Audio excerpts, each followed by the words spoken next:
everybody. You have reached Brian and Diane for another episode of Biters.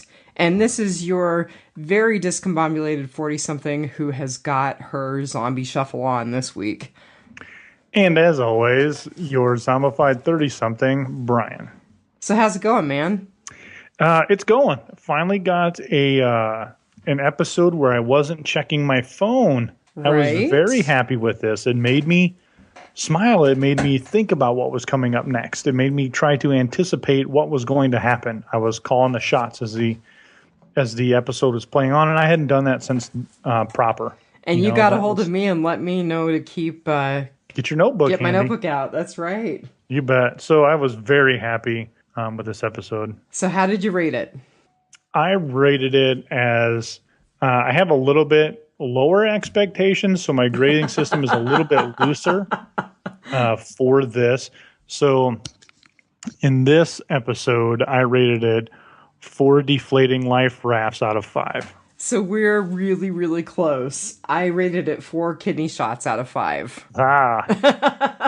And I know that Thomas O'Mara left some feedback about rating on our Facebook page, so we'll get to that at the end of the broadcast. So do you want to talk about numbers from last week, or do you want to talk about the title of this episode? Are you recording on an airplane tarmac right now? So seriously, there is an airplane flying so low over my house. Everybody gets to hear it. I think you just hit the satellite dish. It's actually Flight 462. It's going to crash in my paddock. Jeez. All right, go ahead. So do you want to do title, or do you want to get the numbers from last week Let's get the number junk out of the way and get to business. So last week was, no, it wasn't Monster. There's something else about Monster. Last week was Ouroboros, and It was 4.73 million on the same day. I did not pull DVR numbers. So, definitely kind of on the lower end of season 1 of Prime. So it's still kind of struggling to find its footing. Yeah, you can look at it that way, or you could look at it as it is still a success, right? Because I don't think we can make that comparison of saying, well, they need to have 15 million viewers to be successful, because it's not proper, and that's something we can't compare it. The Walking Dead can't be the benchmark for success, because that was just an absolute home run into the atmosphere. So really, to compare it would be, like you just said, looking back in time at where The Walking Dead was at this same run, and it's a little lower, but it was still right there. But also, it's a summer series, and summer series, I'm sure 5 million in the summer series is actually pretty good. That completely makes sense, and I'm definitely not comparing it to where Walking Dead is now. I'm comparing it to where Walking Dead Prime was in season 1. Sure. So, we're seeing similar numbers, but not quite as good. It'll be interesting to talk a little more about numbers. You and I talked about it before we signed on today, and I think there's some interesting stuff going on there, and we'll talk a little more. So this episode was called Blood in the Streets. What did you think that meant? I think, it's just kind of an old-fashioned way of saying, when you're pissed off at somebody or you're going to do something about it, like, yeah, well, there will be blood in the streets. Oh, I totally missed that. Yeah, I think this was a straight callback to, this is the first time they're getting their hands dirty. This is the first time they have had a true guns in their faces. I know the original guy in the parking garage of the hospital or whatever. Right, the soldier, right? Yeah, when What's-Her-Face got shot. But this was the first time it came to their doorstep. People either chickened out or jumped overboard, so this is where there was going to be blood in the streets. Someone was going to get hurt, die, something was going to happen, and everybody done got their ass beat. So, of course, I missed that, which is a great interp of the title, and I dug a little deeper and tried to come up with some stuff, so I may be stretching here, but listen to what I came up with. So first, I think it is a direct reference to Nick wearing his blood suit in the streets. And I think it gives a really good visual image of him walking along that street and really looking hard at that walker who gave him a pass as thinking he was another walker. Thinking might be a strong word, but you know what I mean. Sure. And then I think it's a more subtle reference too, because we find out that Strand did not have to be in LA, that he returned to LA while it was falling apart. So he's kind of returning to a situation where there is blood in the streets, which is yeah, that's true. Which is also kind of full circle for him because we met him as Hurricane Katrina was going down. Yeah. So I thought that was kind of interesting. And then I thought they should have called this episode Ouroboros, you know? Yeah. No, that Blood in the Streets, it's cool. It's a nice title. And I think it's one of the few episodes that they didn't actually say the title of the episode in the show. Right. I think so too. I don't remember hearing it. So if anybody out there remembers hearing it, let me know. Let us know. Let's see. So our author was Kate Erickson. She has actually written one other episode of Fear. She wrote Monster, which that was the premiere of this season, right? No. Oh, that was... No, it was the premiere, because it was the whole, if you want to be the monster, or if you want to kill the monster, you got to be the monster, and whatever. Madison, I hate you. And so she's got a couple of other series that she's written for. She wrote an episode for Mr. Robot, which I've heard is phenomenal. I just haven't watched it yet. She's worked on Copper, which I've never heard of. And she worked as an editor on the series about the Borgias. No idea. Cheap labor. And then director was Michael Uppendal, and he has worked on Mad Men and American Horror Story, so he's certainly got some good credentials. An AMC helper? Yes. And he worked on an episode called Quad that I've never heard of. So let me ask you this question.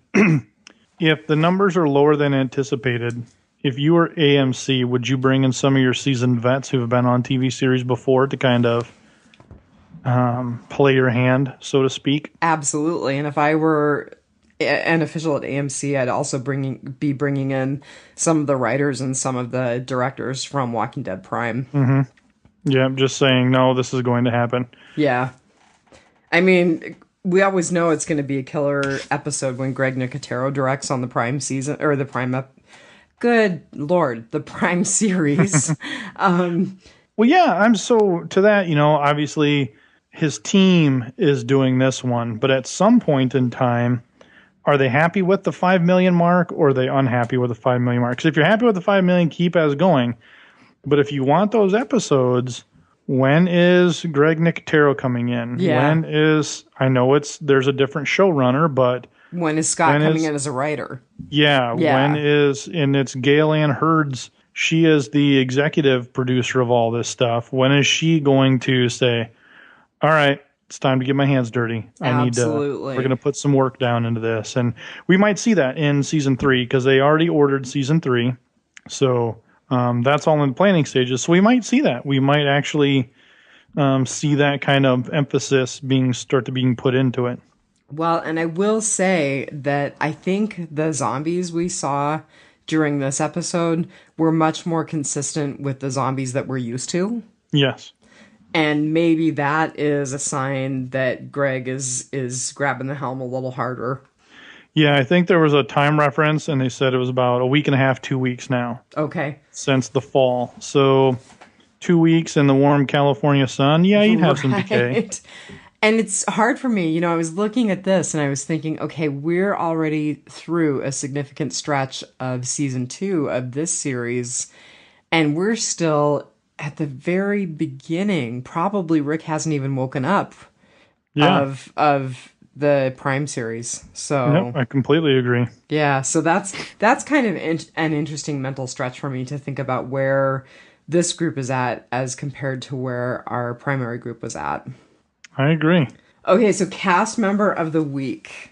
I am going to totally geek out on you. Oh boy. So I'm just going to look out the window for a minute. Okay, hang in there, man. Find a good bird to focus on, okay? So I was watching the credits well before we started seeing any of the new characters on this season, or on this episode, and I saw Dougray Scott in the credits, and I was so excited. Do you know who he is? Like Beverly Hillbillies or something? No, good try. So he's the guy that played Thomas Abigail, and he actually was in a huge movie with Drew Barrymore many years ago called Ever After. Do you remember that movie? Is that where the person has a concussion? No, that was 50 First Dates. Oh, okay. My husband loves Drew Barrymore. No, it was a retelling of the Cinderella story. Oh, okay.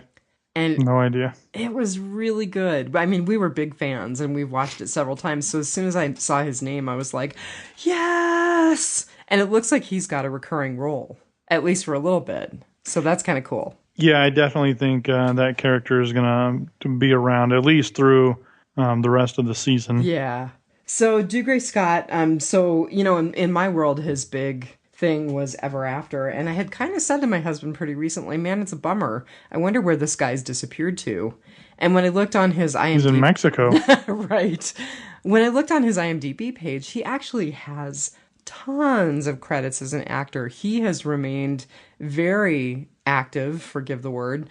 I just kind of lost track of him because I haven't really watched anything that he's been consistently in since Ever After. But he worked on Hemlock Grove. He had a brief stint in Doctor Who. He's been on Desperate Housewives. He was in Mission Impossible 3 or 2, excuse me. So, I mean, he's got tons and tons of credits. I just lost track of him. So I was kind of thrilled about that. And he is Scottish. He was born in November of 1965, which certainly makes him the older man in the relationship with Victor Strand. Anyway, I was tickled to see him. I think he'll be an interesting addition. Well, cool. Yeah. Okay. Nerd. I am a total nerd. You knew that already. All right. Tell me, what you got for your epic? So my epic, which was the real draw into this, was Nick's mission.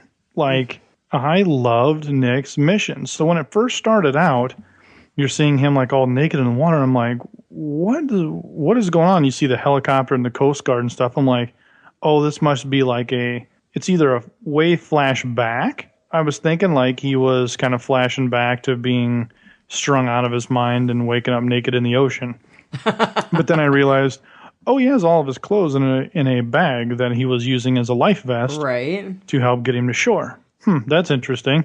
And then I'm like, well, is this a real flash forward? Because we never got to see what put him here. Mm-hmm. So this must be like a way flash forward. Like now I'm thinking like, oh boy, here we go. This isn't going to help you out. And then you start to notice that it's like, oh no, he's using the blood trick, but he's still gagging at it. So I'm like, oh, well, it's not too new then. So, okay, this is current. And then as it's going on, I'm like, awesome, man. Like, he's doing this for his kicks and his thrills. And he's just sneaking away at night, just going to kill and walk amongst him. Is this his new addiction? You know, if he can't get drugs, is this his new adrenaline high? I like that. That he's kind of walking through them all. So I'm like playing out this whole storyline in my head, which going back is I was looking forward. I was already hooked onto what's going on. Mm-hmm. You know, so I was loving it. And just the whole, which we'll talk about later, going to the house and the note and just everything. It was just like, yes, I totally dig this. Like, I love that component of this episode. I have to say, I was really taken by this episode as well. So I think we were both on the same page about this. We've been pretty much on the same page about Fear. Mm-hmm. They've kind of pulled us along with very similar opinions. But yeah, that was cool. And I thought it was interesting that Nick figured out the blood suit so early on. But then again, I looked back at the other series and I thought, you know, actually our guys figured it out pretty quickly too. It was they just forgot about it for 5 seasons. Right. Yeah, it was like episode 4 or 5 in proper where they did that. I think it was 4 because I said 3 or 4 in my notes, so we'll meet in the middle. Sure. So my epic is actually multi-part.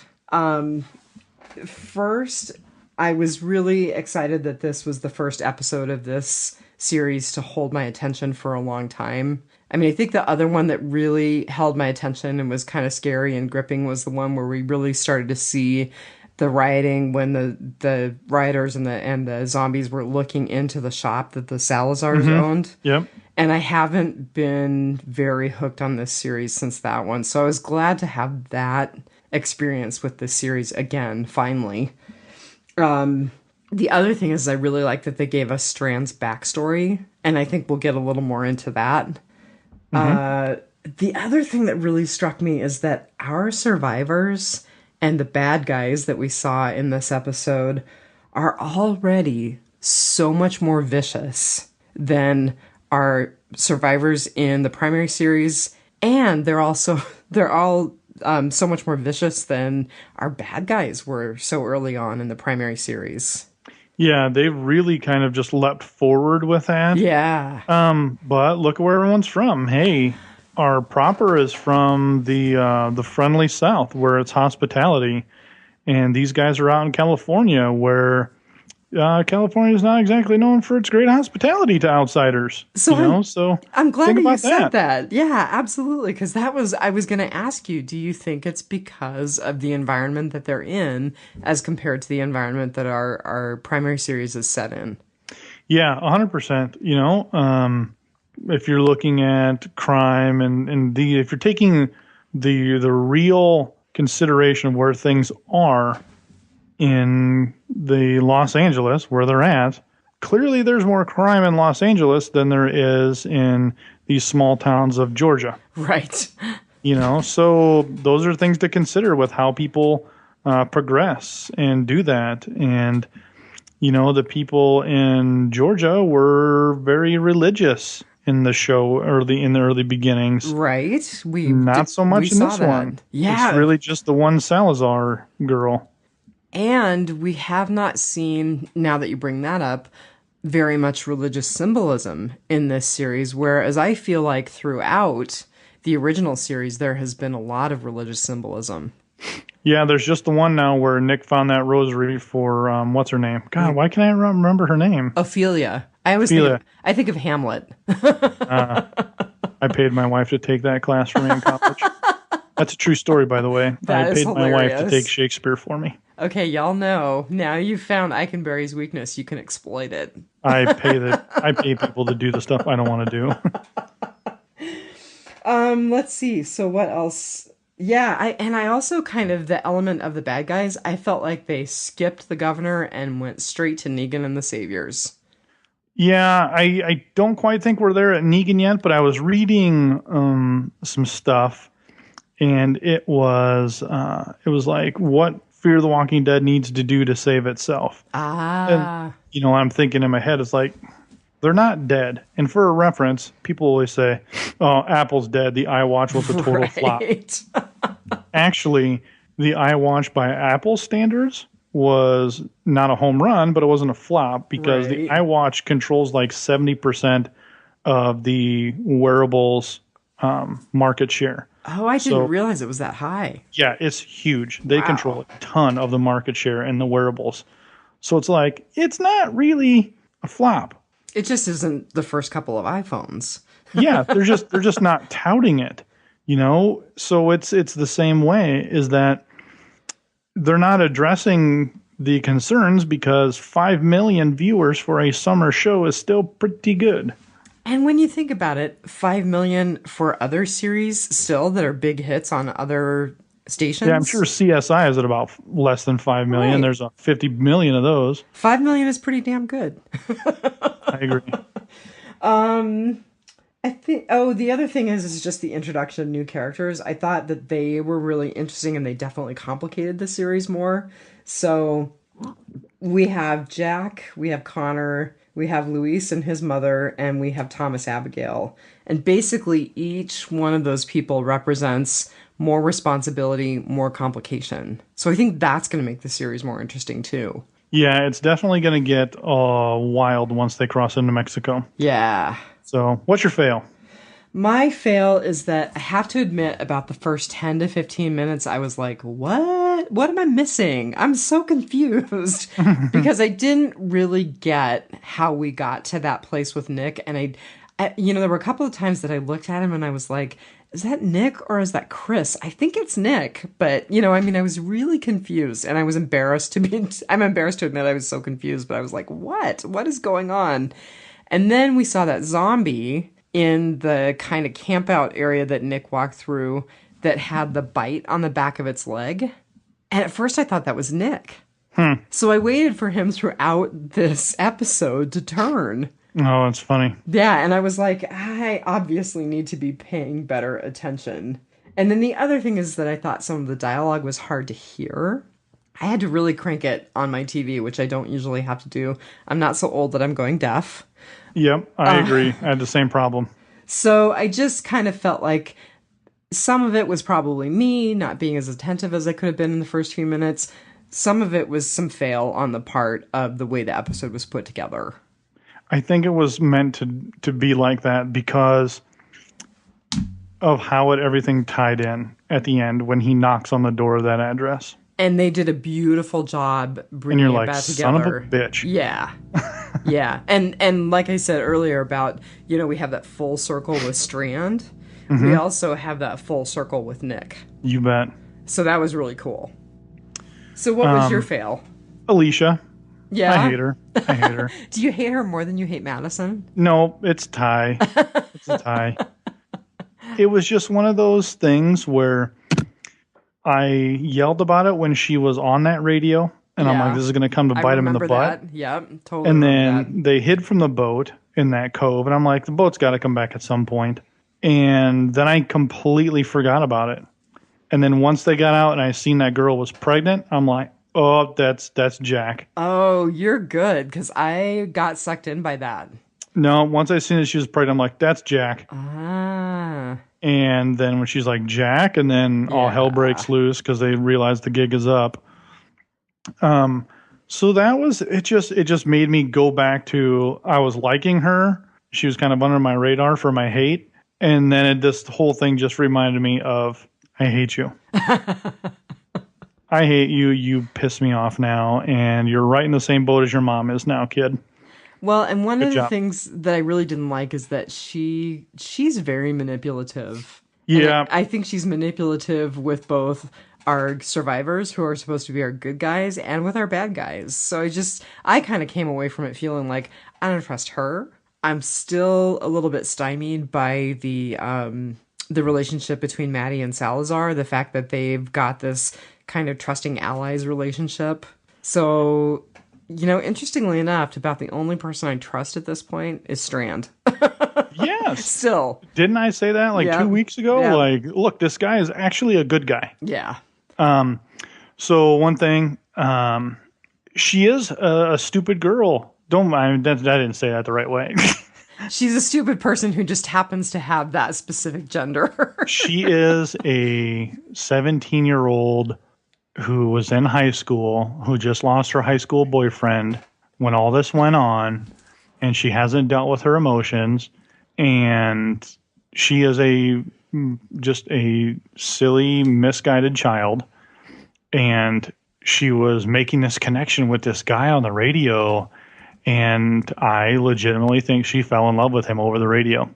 Oh my God, just it's like the Facebook of the zombie apocalypse, the portable Didn't I radio. Say that? Didn't I say that? It's just have. Now that it's this shortwave radio dating site that they're doing. And I 100% think that's what happened. And when they showed up, she's like, wait, but I love you. So I think she's trying to be manipulative, but at the same time, all she wants is somebody to hug her and, tell her that she loved me and all this crap. So yeah, and she's not getting that from anybody now. No, everybody is hard and there's no emotion. Yes. I mean, think back to when you were 17 and you were a senior in high school. Were you emotionally capable of dealing with this, and you lose your high school crush and all this is happening and nobody has given you a hug? Dude, I am 45, soon to be 46. I'm not sure I could deal with it now. Yeah. So, I mean, you think about the, I can't remember the name of the syndrome where they fall in love with your captors. Oh, Stockholm Syndrome. Yeah. Yeah. That's kind of what's happening here. I think she's eventually going to break them out in the end, but we'll get into that later. Yeah. You're a fail. We talked fails. What about epic fails? You want me to Uh, start or you want to start? Go ahead. So, I confessed this to you before we started recording. I am going to confess it to the listeners in general. I don't have one. And I think that I don't have an epic fail because we've been waiting so long for an episode that would feel like the series was catching its stride. And I feel like we finally got one. And not a lot of people were able to see it because of Game of Thrones. Well, and we talked about that, not just Game of Thrones, but there's also, I just looked at feedback on IMDb about this episode, and there's some pretty negative feedback out there. I mean, people are saying, I don't care about this series, I'm not watching it, blah, blah, blah, blah, blah. So I think, maybe they strung along far enough that they've lost people just because people got bored. So between being up against Game of Thrones, which you're absolutely right, that's a huge deal, and then with people just getting tired of waiting for this series to take wing, there are people who did not see this episode. Yeah, I'm completely on board with that. It's going to be a tough go, but if there was an episode to see for somebody, this would have been that episode. Absolutely, I agree. So my epic fail is not showing more of the discussion with Nick and Strand. Like, Yeah. I get why they didn't because it worked out in the end. But I want to see that because Strand knows that there is a daddy need in Nick's life, in Alicia's life. He knows this because there is no father and Travis is not that father figure. So Strand is exploiting that. He's not stupid. He is going to do that. And he got Nick to swim in the ocean naked past the Coast Guard through Walker Land to his address, knock on the door, and for that whole thing to play out. Right. I want to see that convincing part in there. Well, and you just brought up something else for me. That's exactly a mirror of Strand and Thomas Abigail.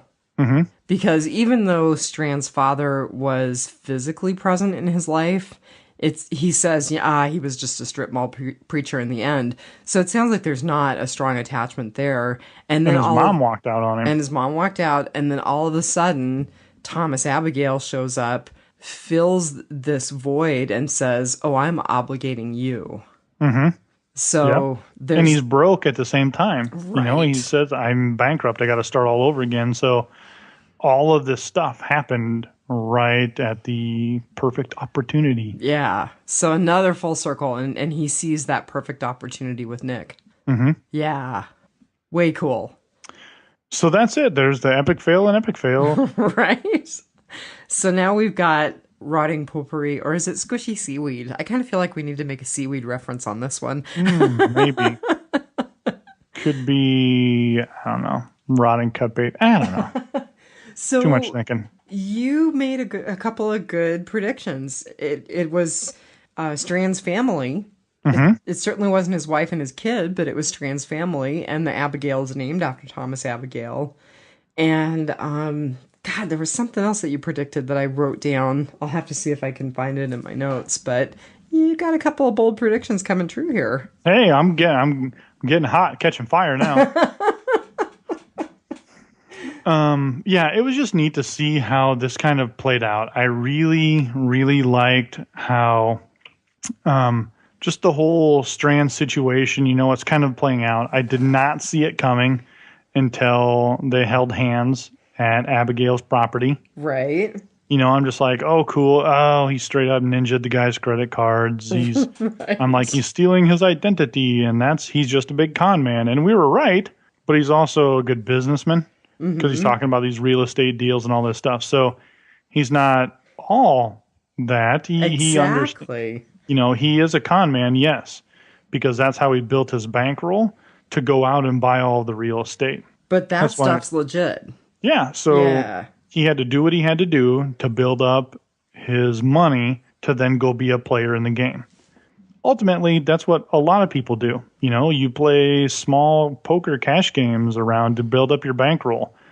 Those games aren't completely legal by any means, but you do these other things to get to your big payoff, your big advantage point. So he's just doing what he needed to do, and then it's going on and all this stuff. I really just dug it. Like, I was in his story. I loved it. I really was appreciative of the storytelling that we got back to. That was there. I agree. That was the cool part of what was happening, was we got that story, and it wasn't just character development. It was real story. And it gave me empathy for Strand that I didn't have before. I mean, I liked him. I thought he was interesting, but this actually made me be like, wow, such a tragedy for him to lose everything in Hurricane Katrina. And, he put it back together. That's really cool. And he didn't have to be in LA.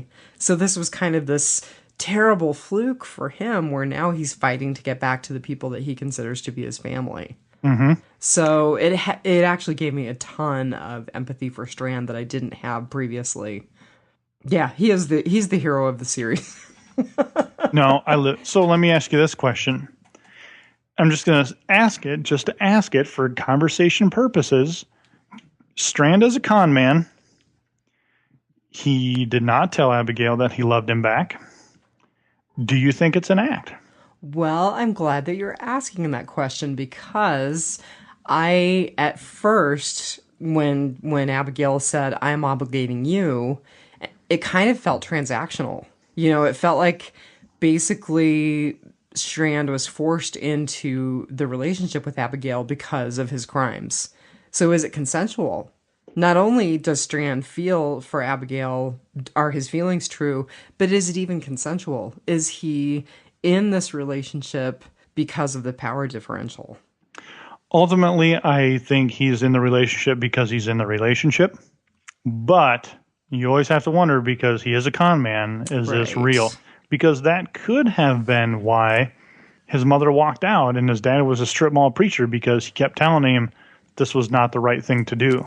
It's not okay to be gay in this family and stuff like that, Oh, that's really interesting. Yeah. So that could be why he had all these problems and issues.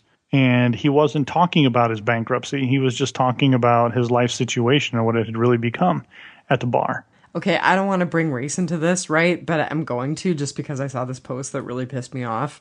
So somebody on IMDb said, AMC is terrified of strong heterosexual black men.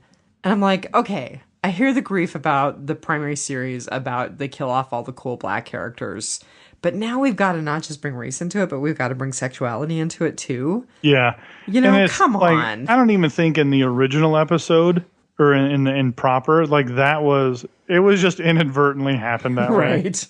I genuinely believe that it just inadvertently happened that way, because yeah, go ahead. It's just how the storyline flowed. Yeah. They had to make decisions. Do we keep T-Dog or do we keep Carol? And of course you're going to keep Carol, even though I love T-Dog.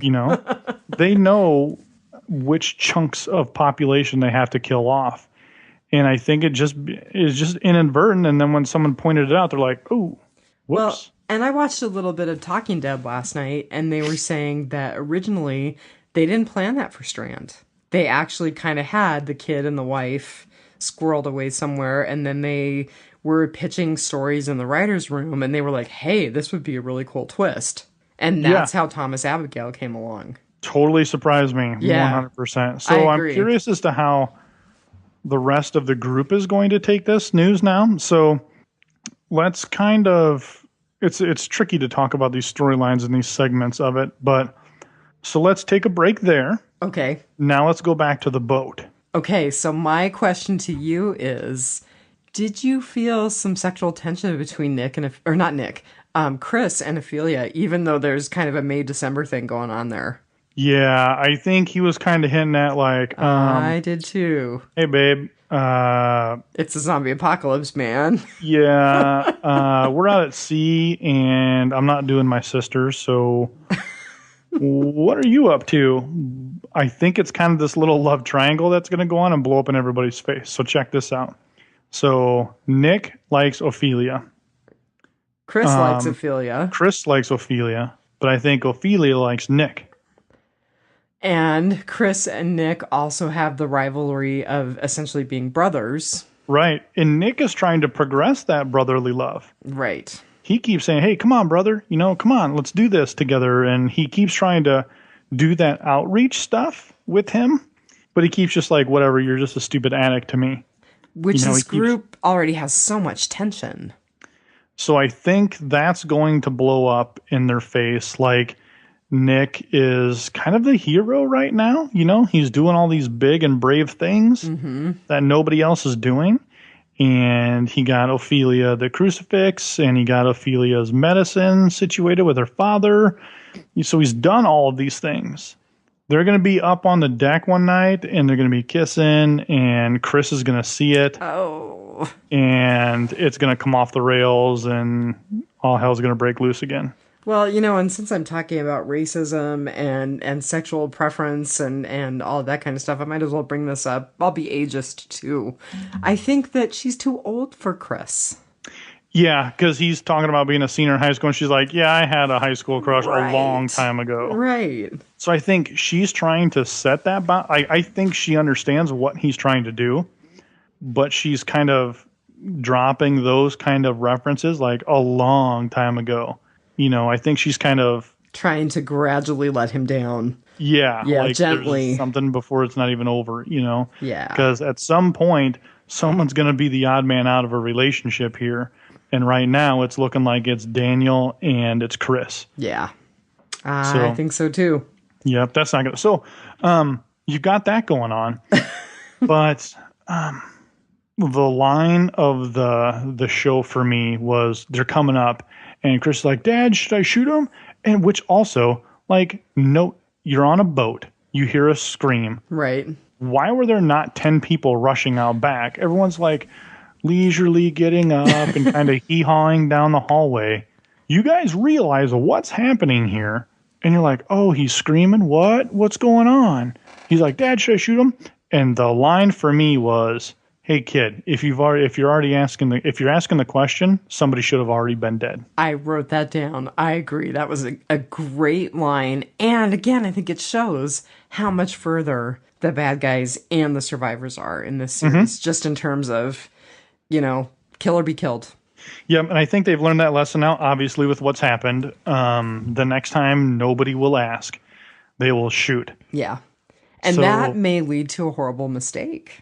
It sure as crap will lead to a horrible mistake. You betcha. Because there is no perfect balance. That's never the way it's going to be. There's no balance. It is just bad, bad, bad every time. Yep. So what else you got from the boat? I want to know if you think that the pregnant girl is growing a zombie inside of her womb.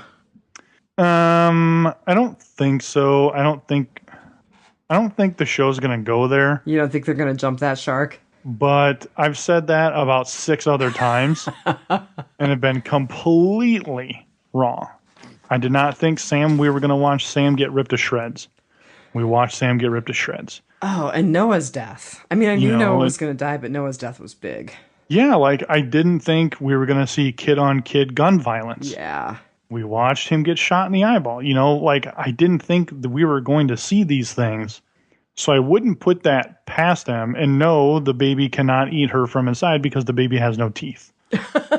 There is that. You're right. No real significant fingernails or toenails yet. Mm-hmm. And no teeth. But will it become... I mean, I'm perseverating on this a little bit because I actually think that Madison did a great job psyching this woman out.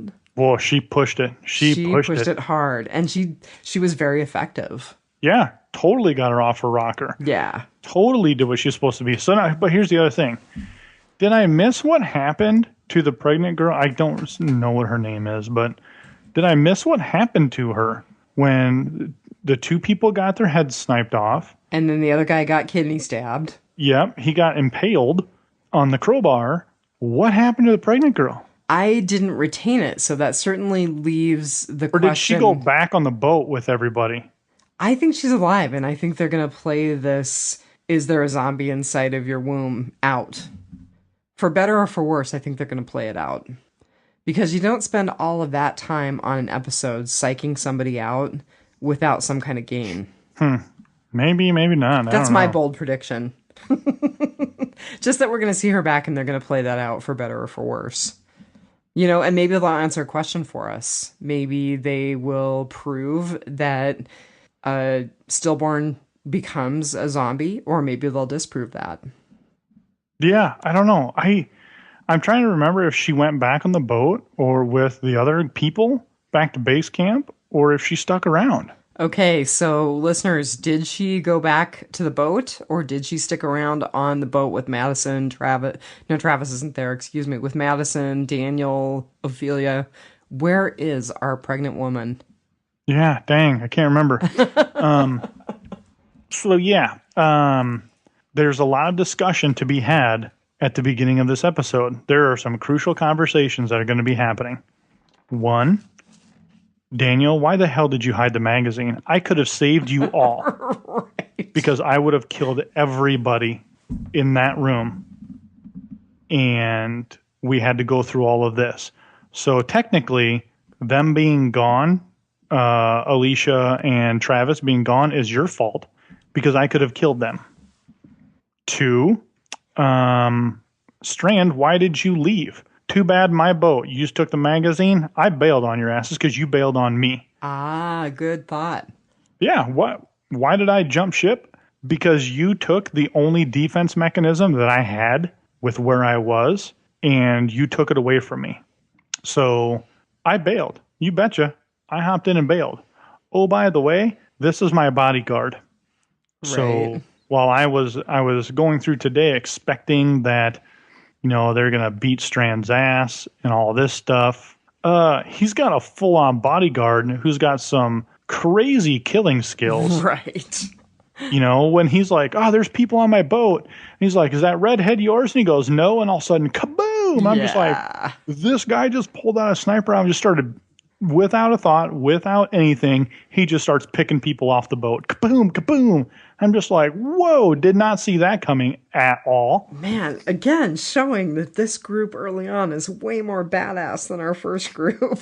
Yeah, I'm very excited to learn more about the crime family of the Abigails. I do think that's exactly it. I think we're going to see a crime empire. I think we're also going to see potentially some gang activity. I think we're going to see some, and the flotilla that they mention that you have to transit through. Mm-hmm. There's going to be some criminal stuff around that. I think that's going to introduce our group to a bigger criminal world that is still this early on intact. Yeah, I think so. And I like the line where Daniel said, we don't need Strand anymore. And the guy's like, we don't show up with Strand, you're not going to need anybody. Something to that effect. Like, Strand goes or I kill you all. Right. Strand didn't need you, but here you are. Mm-hmm. Yeah. So then I did think it was telling that Madison was the one who went out to pick up Strand in the ocean. So does that suggest that they're going to have a stronger, more trusting relationship moving forward? I think so, because she has been that, as much as I hate her, she's been that level-headed person in dealing with Strand. Mm-hmm. So she has been that person who says yes or no. Like, we need to trust him, even when her and Travis were arguing. She's like, no, we have to do this. He hasn't lied to us. But interestingly, that puts her between Salazar and Strand. You betcha. So that is some potential significant conflict as well. So there's a lot of conversations that are going to be had. Yeah, did I interrupt you? Did you have any more specific conversations? No, it was just kind of rambling about those things back on the boat. But then we have to go save Alicia and Travis at some point. Which, how in the hell does everybody know where everybody is? I don't know. And they may not explain it. It may be another one of those things where it's like, wait, how did we get here? Mm-hmm. So I think we need to wrap up with a couple of things. You and I were going to talk about the length of the season. And then the other thing I just wanted to say real quick is that Coleman Domingo, the guy who plays Strand, he was one of the guests on The Talking Dead. He has such tremendous stage presence. He is so interesting and so compelling beyond this series that, you know, I really need to look back at some other stuff that he's done. He's really interesting. Yeah, it's pretty cool. I like him. Yeah, I do too. So how freaking long is this season? All right. So for those of you who were paying attention at the end when they were showing the preview for next week on Fear the Walking Dead, it said only 3 episodes to go left in the season. And I was like, wait, what? Right. Me too. So we've done a little bit of investigative research, and everywhere it says 15 episodes. So we've done... Even on AMC, because we found that article on AMC that said they placed an order for season 2, 15 episodes. Right. So if we do 3 more after this, that'll put us after 7 episodes. Because Ouroboros was 3. Mm-hmm. We just did 4, Blood in the Streets, and then we have 3 more. So that'll put us at 7.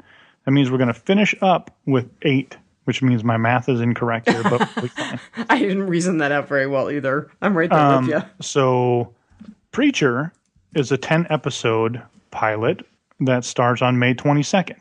So May 14th or 15th, will be our mid-series finale. Then Fear the Walking Dead will start back on July 31st and run until September 18th, giving us about 2 or 3 weeks off before The Walking Dead proper starts. So that's what I've been able to mathematically deduce, is that we're going to take a break, and then we're going to come back for 8 more episodes on July 31st. So we're going to take 2 months off, basically, June and July, come back July 31, finish up September 18th, and then it'll be one of the first Sundays in October that we have season 7 of the original series. Right. Yeah. Bold prediction, October 2nd or October 9th. I just hope it's up and running before Walker Stalker Con Atlanta, because I think that's the one I'm going to try to get to this year. We'll see. Yeah, I'm going to say October 2nd. 1, 2, 3, 4, 5, 6, 7, 8. Yep, that would be right before Thanksgiving. And then we're going to have that big giant gap between the mid-season finale of the original series and the mid-season premiere, because I don't think we're going to have any Walking Dead filling that space, Fear or obviously Prime. Yeah. Our initial hope was that if they just made it an 8 season, you would put that in the Christmas time slot, because I don't think going up against Game of Thrones is going to work out too well. Yeah, for AMC. You brought that point up when we were talking before we started recording, and I think you're absolutely right. Completely makes sense for them to take it off while Game of Thrones is in its prime season. Yep, it's going to be bad news, but you know what? That's why we're going to get through this together. But it's turning a corner. So if you know people who have kind of written it off, see if they can go back and watch this episode. I mean, there's lots in it. There's lots to gain from it. I think it's very cool. As always, keep active on the Facebook if you need us to pick you up a little bit. Thomas, as always, gave it 4 out of 5 floating strand popsicles because that hypothermia was setting in. So she got there just in the nick of time. He really liked the episode as well, so that was great. I liked the episode, except I gave it deflating life rafts, not strand popsicles. Richard David Samuel, he says, hey, he loves the podcast. He likes our articulation on the episodes. And we've been pretty spot on, so thanks for that. Yeah. Got some other stuff out here somewhere, I think. Well, you're looking at that. You know, we just want to hear from you guys. What do you want us to do with the off-season time? We did the retrospective of The Walking Dead Season 1. We were kind of talking about maybe doing people's favorite episodes, minus Season 1 and Season 6, because we've already covered those. We're just interested in hearing what you guys are looking for. It sounds like we're probably going to fill the gaps in over the summer, and then we're actually going to take that space between Fear and the original series, which is going to be like 3 or 4 weeks, just to kind of to regroup, give Brian a chance to get Fantasy Football 515. Is that correct? 515 Fantasy Football there Podcast. You go. Up and running. So, or on 1350 ESPN radio on your AM dial if you're in central Iowa. There you go. So the break actually in the fall is perfectly timed with the start of the football season for Brian. But we're looking to hear what you guys are looking for in terms of how we fill some of the space. Or are you just sick of us talking at you and you want a break from us too? Yeah, let us know. Either way, we'll figure something out. And I'm not covering Preacher. I'm not interested in that show. If you are, let us know. Let us know if you're thinking about it or if you want to start a podcast of your own. We can direct you in the right way. We sure can. Yeah, if you're curious about it, let us know. Maybe you can change one of our minds to actually watch Preacher.